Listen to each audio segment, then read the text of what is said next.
presencialmente, a outra que não está aqui, mas que também faz parte desta igreja.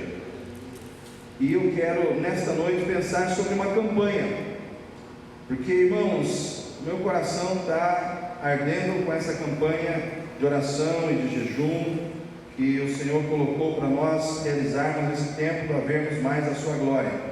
Eu quero que você abra a sua Bíblia em Mateus, Evangelho de Mateus, capítulo 17.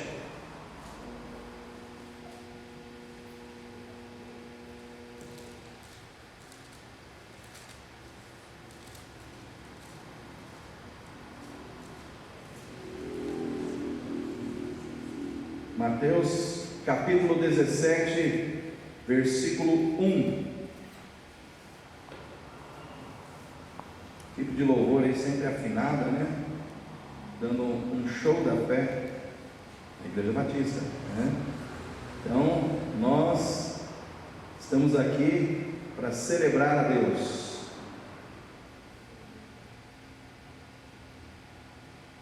Glorificá-lo. Mateus 17, 1.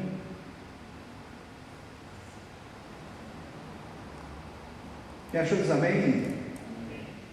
Diz assim a palavra de Deus: 6 dias depois tomou Jesus consigo a Pedro, a Tiago e a João, seu irmão, e os conduziu em particular a um alto monte, e transfigurou-se diante deles, e o seu rosto resplandeceu como o sol, e as suas vestes se tornaram brancas como a luz. E eis que lhes apareceram Moisés e Elias, falando com ele. E Pedro respondendo disse a Jesus: Senhor, é bom estarmos aqui. Se queres, façamos aqui 3 tabernáculos, um para ti, um para Moisés, um para Elias. E estando ele ainda a falar, eis que uma nuvem luminosa os cobriu, e da nuvem saiu uma voz que dizia: Este é meu filho amado, em quem me comprazo, escutai-o. E os discípulos, ouvindo isso, caíram sobre os seus rostos, e tiveram grande medo. E aproximando-se Jesus, tocou-lhes e disse: Levantai-vos, não tenhais medo, não tenhais medo. E aproximando-se Jesus, tocou-lhes e disse: Levantai-vos, não tenhais medo. E erguendo eles os olhos, a ninguém viram, senão unicamente a Jesus. Agora eu quero que você pule aí para o versículo 14. Versículo 14: E quando chegaram à multidão, aproximou-se-lhe um homem, pondo-se de joelho diante dele, dizendo: Senhor, tem misericórdia do meu filho, que é lunático e sofre muito, pois muitas vezes cai no fogo e muitas vezes na água. E trouxe-o aos teus discípulos e não puderam curá-lo.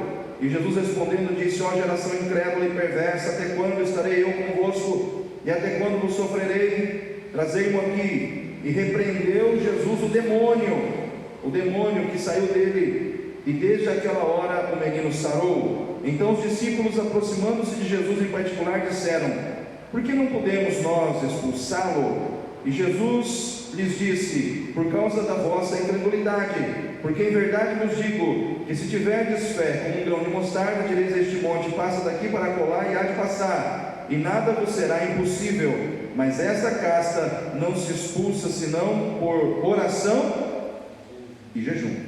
Oração e jejum. Interessante, irmão, tem muita coisa interessante aqui nesse texto. Se você quiser falar de uma doença, por exemplo, pegar aqui a doença do menino, por trás daquela doença tinha um demônio, sim ou não? Né? Tinha um demônio por trás de uma doença, agindo, ferindo, machucando, maltratando uma pessoa, né? Mas eu não quero pegar aqui a ótica da doença. Eu quero aqui pegar o seguinte, irmãos: temos uma campanha para fazer, uma campanha de jejum e de oração, uma campanha para buscar o agir de Deus. Como que uma campanha que nós vamos fazer para que ela seja bem sucedida na busca daquilo que nós cremos que o Senhor pode fazer por nós. O que precisa acontecer para que essa campanha seja bem sucedida, para que ela tenha sucesso? E a primeira coisa que o Espírito Santo coloca no meu coração é que, se nós queremos qualquer coisa da parte de Deus, nós temos que ter a ousadia de sair da acomodação para o monte da consagração, ou para o ambiente da consagração, ou para o lugar da consagração. Por que eu usei o termo monte? Porque tudo aqui acontece no monte e na descida do monte. Diz a palavra de Deus que no versículo 1, Jesus ele chama Pedro, Tiago e João para subirem aonde? O monte, né? E eles foram para um alto monte, chamado Monte da Transfiguração. Por quê? Porque lá apareceram Moisés e Elias, se transfiguraram diante dos discípulos e diante do próprio Senhor Jesus. Irmãos, coisas grandiosas aconteceram no topo daquele monte, coisas tremendas aconteceram ali, mas quem que participou dessas coisas? Só quem subiu. Amém, irmãos? Só quem subiu, só quem teve coragem de subir, só quem teve coragem de ir até onde essas coisas aconteceriam. Irmãos, quando eu penso nessa ação de você sair de um lugar baixo e ir para um lugar alto, eu penso que você vai sair de baixo para o elevado, buscar aquilo que está no alto, buscar aquilo que está no elevado. Eu vejo, irmãos, que a experiência da manifestação da glória, do poder de Deus, muitas vezes não é para uma grande multidão. Às vezes no meio de uma grande multidão, é um pequeno grupo que vai estar disposto a entender e a valorizar essa situação e a buscar isso. Eu vejo que muitas vezes, queridos, sair do pé do monte para ir ao cume do monte, para uma busca por Deus, é você sair do comum para o incomum, é você sair do ordinário para o extraordinário, é você sair do natural para o sobrenatural, é você sair da mediocridade para buscar a excelência. E aí muitas vezes, irmãos, a gente fica pensando, mas por que muitos não saem? Por que muitos não querem sair do comum? Por que muitos não querem sair do que é natural? Por que muitos não querem sair daquilo que é ordinário para o extraordinário, ou do natural para o sobrenatural, ou da mediocridade para a excelência? Porque é muito mais fácil acomodar, é muito mais fácil ficarmos aonde nós estamos, é muito mais fácil você estagnar do que você crescer, porque crescer custa. Crescer dá trabalho, avançar custa, dá trabalho.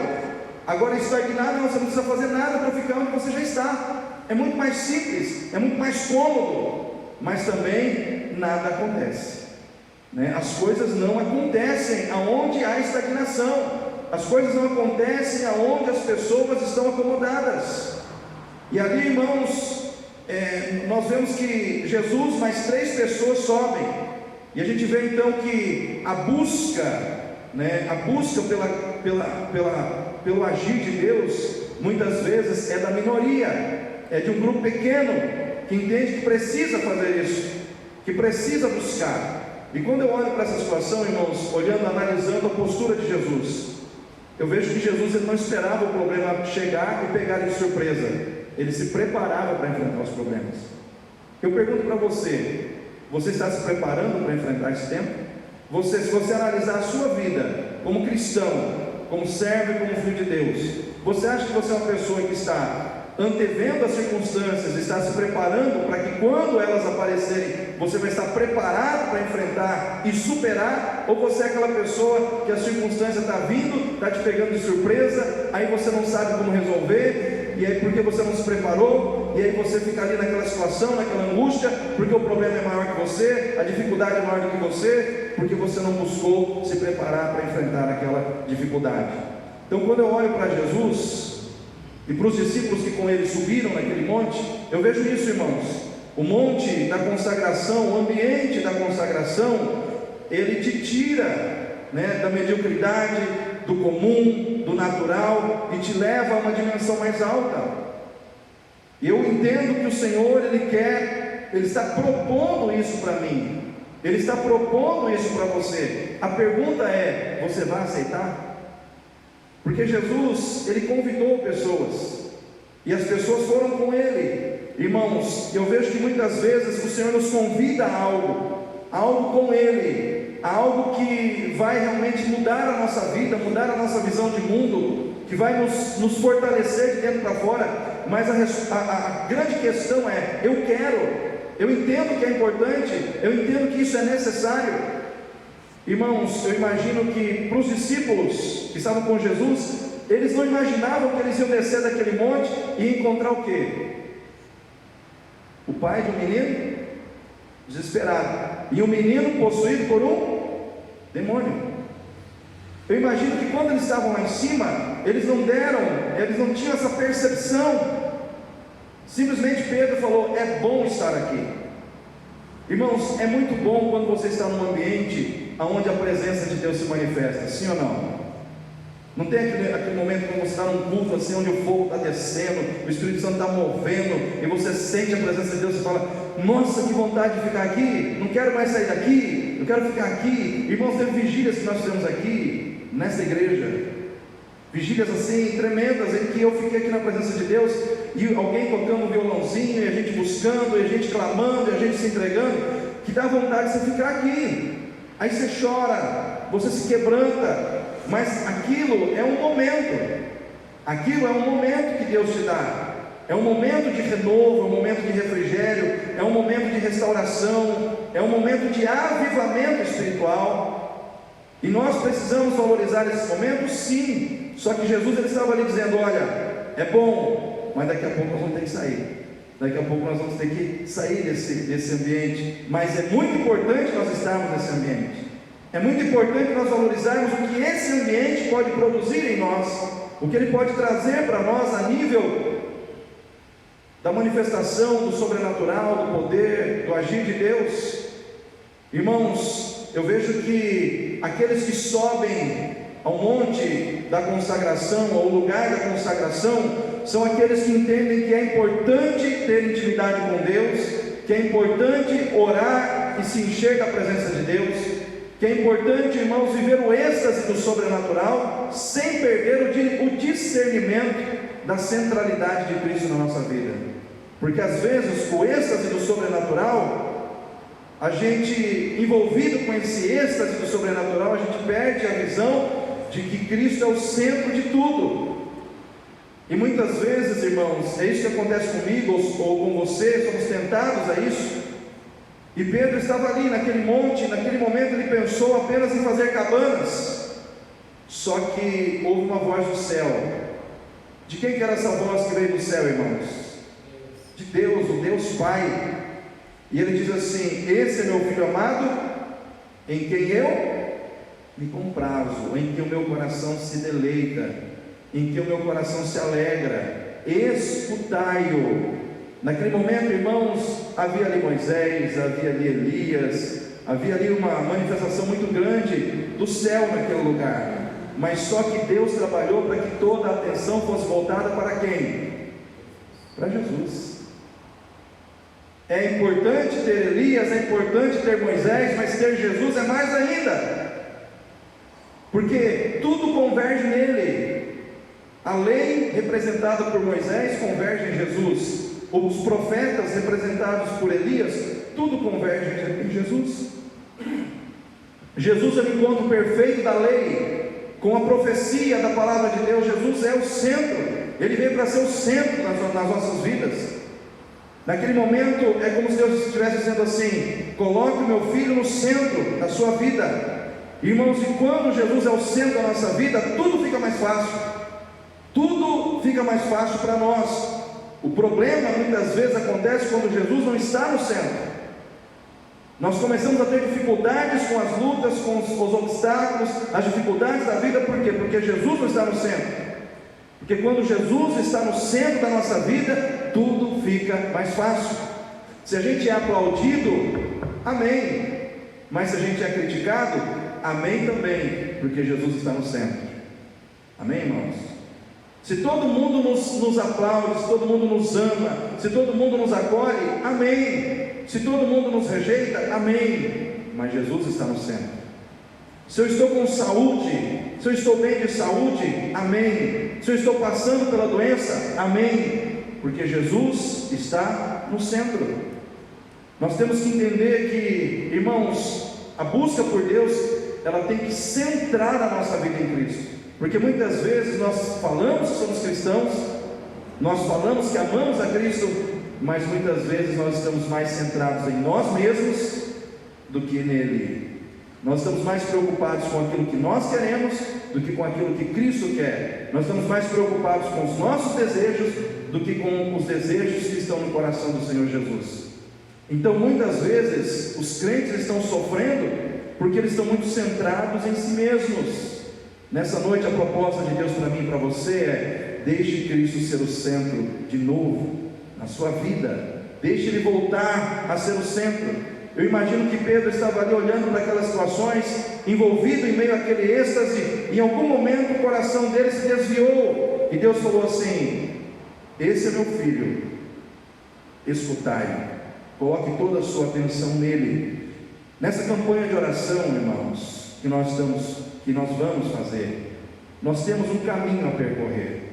Nós temos um caminho de consagração, nós temos um caminho de busca pelo Senhor. 21 dias de jejum, é fácil? Não é fácil para quem não está acostumado, irmãos. Não é fácil, mas é necessário. É necessário. Quando nós tivermos aí esses 21 dias jejuando e orando, como que vai acontecer, pastor? Eu e mais 6 pessoas estaremos jejuando pela igreja inteira durante 21 dias. Ah, pastor, eu quero jejuar também. Amém. Independente de você querer jejuar, tem gente que já me perguntou: se eu quiser jejuar, eu posso? Eu falei: não só pode, como deve. Mas eu não posso depender da boa vontade das pessoas. Eu tenho que ter um grupo que vai fazer isso, realmente que vai fazer isso assim, disciplinadamente até o fim. Mas se as pessoas fizerem junto, melhor ainda. Irmãos, nesse tempo em que nós estaremos fazendo isso, nós estaremos realmente buscando a face de Deus. O que a palavra de Deus diz? Jejum e oração. Oração e jejum.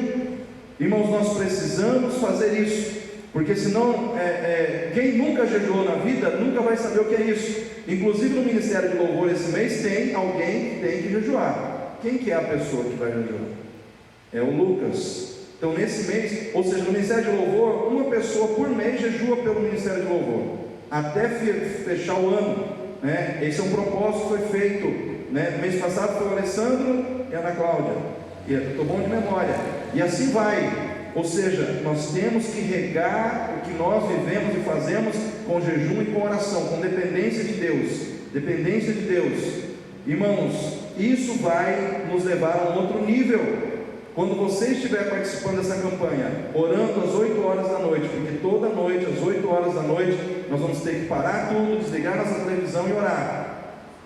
Isso é para todo mundo que vai participar da campanha, né? Nós vamos parar e orar. Orar contra a depressão, orar contra o suicídio, orar contra a pandemia, orar contra desemprego, orar, irmãos, contra problemas financeiros. Vamos orar contra tudo isso. Ou seja, nós vamos estar batalhando no reino espiritual para que Deus haja, para que Deus opere. Isso é importante, mas nós precisamos entender que não basta você subir no monte da consagração, sair da acomodação. A campanha é para tirar a gente da acomodação, nos levar ao ambiente da consagração. Mas vai chegar um momento em que você tem que entender que a consagração, ela só tem sentido quando você entende que você precisa ser bênção no vale da aflição. Havia um vale, havia um monte, mas também havia um vale. O vale é aquilo que muitas vezes está entre 2 montes, é o lugar mais baixo, é o lugar onde o crente, quando ele está passando por um problema, ele fala: estou passando pelo vale, né? Até o Salmo 23 diz: ainda que eu andasse pelo vale da sombra da morte. Ou seja, tem um vale famoso na Bíblia, que é o vale do Salmo 23, que é o vale da sombra da morte.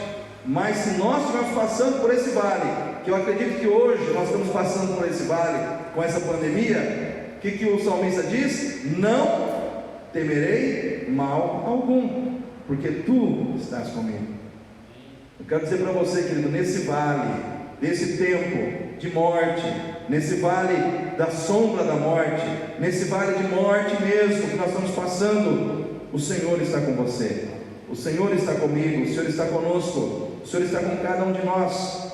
Mas lá no vale tinha gente necessitada, tinha gente doente. Irmãos, são nos vales que nós encontramos quem? Os doentes, os possuídos pelo diabo, os oprimidos pelo diabo. Às vezes, queridos, a gente pensa que a opressão do diabo possessão demoníaca é uma situação só de não crente. Quem falou isso para você, irmãos? Eu já vi crente oprimido, já vi crente praticamente possuído, irmãos, pelo diabo. É só a gente começar a dar legalidade. Irmãos, tinha gente lá, tinha gente naquele vale passando realmente por uma dificuldade grande, uma luta terrível contra a doença, uma luta terrível contra Satanás, contra o demônio.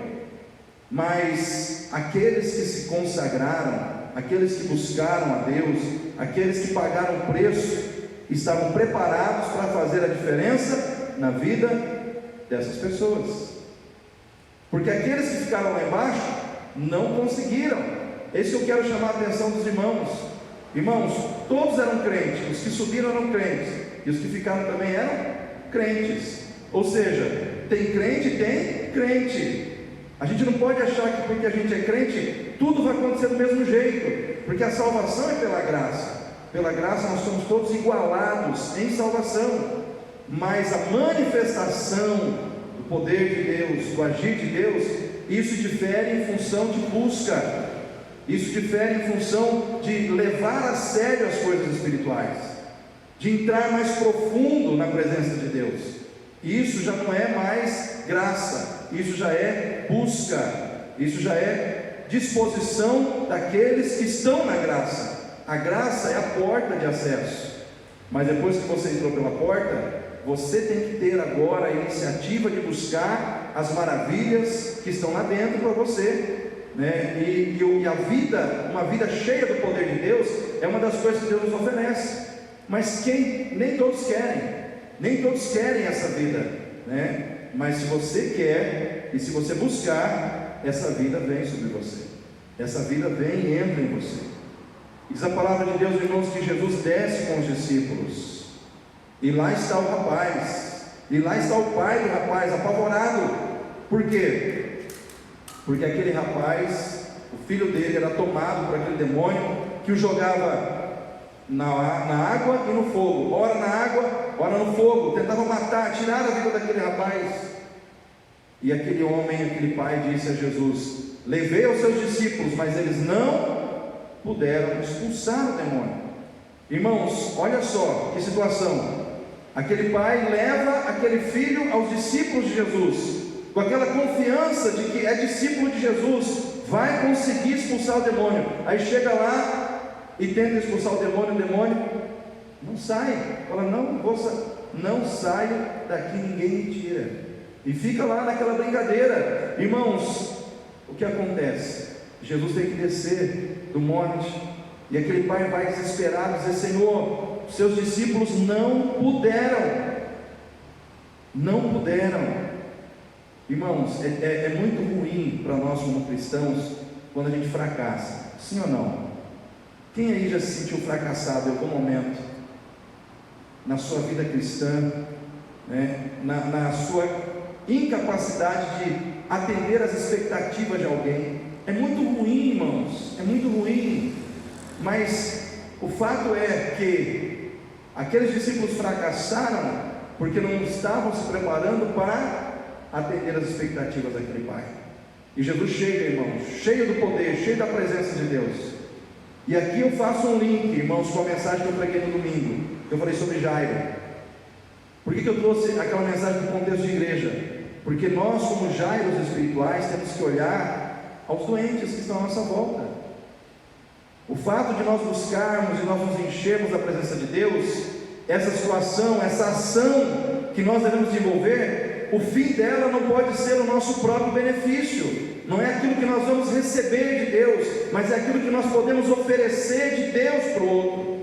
Mas para que você possa oferecer algo de Deus, você tem que receber primeiro de Deus, você tem que buscar de Deus. Então quem vai fazer a campanha vai se colocar como um Jairo espiritual na vida da igreja, na vida dos irmãos que estão doentes, na vida dos irmãos que estão cheios de problemas financeiros, e olhar com amor para essas pessoas e dizer: eu vou pagar um preço de busca por Deus, para que Deus faça algo na vida dessas pessoas. Quando você jejuar, quando eu jejuar, quando nós estivermos pagando esse preço, nós seremos aqueles que estão descendo do monte da consagração para o vale da aflição, porque sabemos que lá no vale da aflição tem gente doente, tem gente endemoniada, tem pais desesperados, mas Deus vai nos dar a condição de descer com a cura. Amém, irmãos? Deus vai nos dar a condição de descer com a cura. Quando nós fizermos esse jejum aí de 21 dias, eu creio que nós vamos terminar isso como se nós estivéssemos descendo do monte para entregar a cura, o milagre, a restauração, a bênção para aqueles que precisam ser abençoados.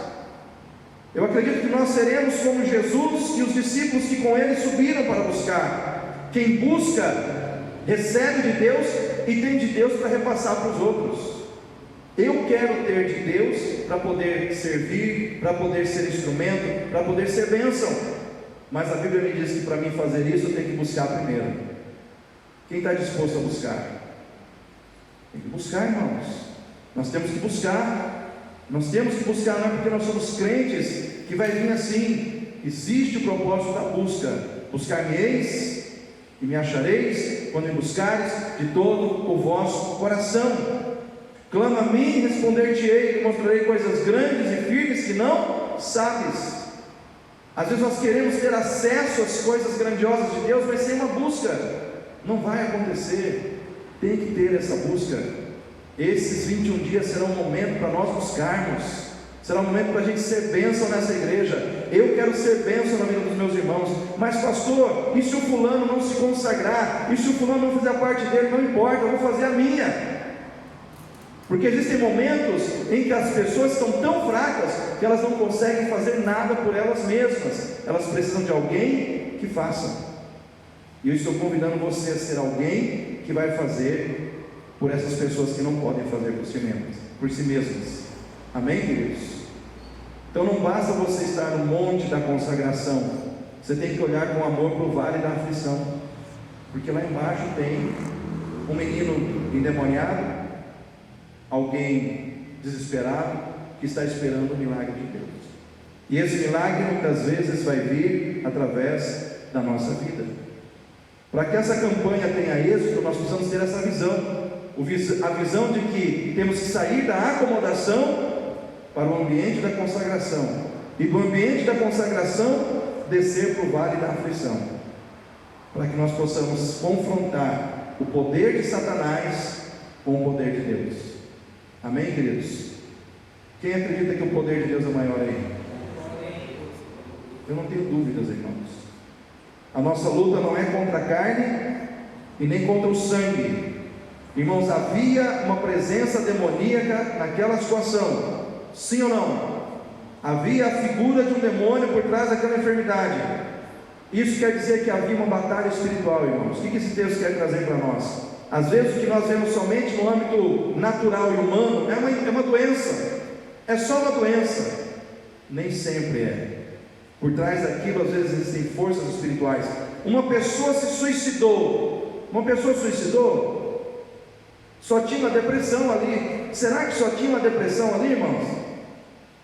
Uma pessoa quis cortar os pulsos, tirar a vida, pular de cima de uma ponte. Só tinha ali uma tristeza, uma depressão. Pois eu ouso dizer que junto com tudo isso também havia um demônio. Também havia um ser espiritual dizendo: pula, acaba com a sua vida. Irmãos, nós não sabemos da missa à metade, irmãos. A batalha espiritual é muito forte. O inimigo ele tem trabalhado para ceifar vidas. Ele sabe que ele está derrotado, mas quanto mais vidas ele levar para o inferno, para ele é como se fosse uma vitória. E nós temos que trabalhar contra isso. Quantas pessoas talvez estão sendo hoje oprimidas pelo diabo, por Satanás, e não há poder se manifestando sobre a vida dessa pessoa para tirar ela daquela prisão. Aquele rapaz estava preso, ele estava aprisionado por um demônio, por um espírito maligno, através de uma doença. Talvez você conheça alguém que está aprisionado em alguma cadeia de vício, em alguma cadeia maligna, mas eu quero dizer para você: Jesus é o libertador por excelência. Ele pode libertar essa vida, Ele pode trazer libertação sobre essa vida, Ele pode resgatar essa vida da onde ela se encontra, mas nós vamos ter que pagar um preço. Amém, queridos? Nós vamos ter que pagar um preço. Em último lugar, irmãos, voltando 10 minutos aí para encerrar o nosso horário, em último lugar, para essa campanha ser um sucesso, nós temos que aprender a investir em jejum e oração. Os discípulos chegam para Jesus e dizem: Senhor, responde para nós aí, por que o Senhor conseguiu e a gente não? Onde é que está a diferença? Jesus falou assim: esta casta só se expulsa com jejum e oração.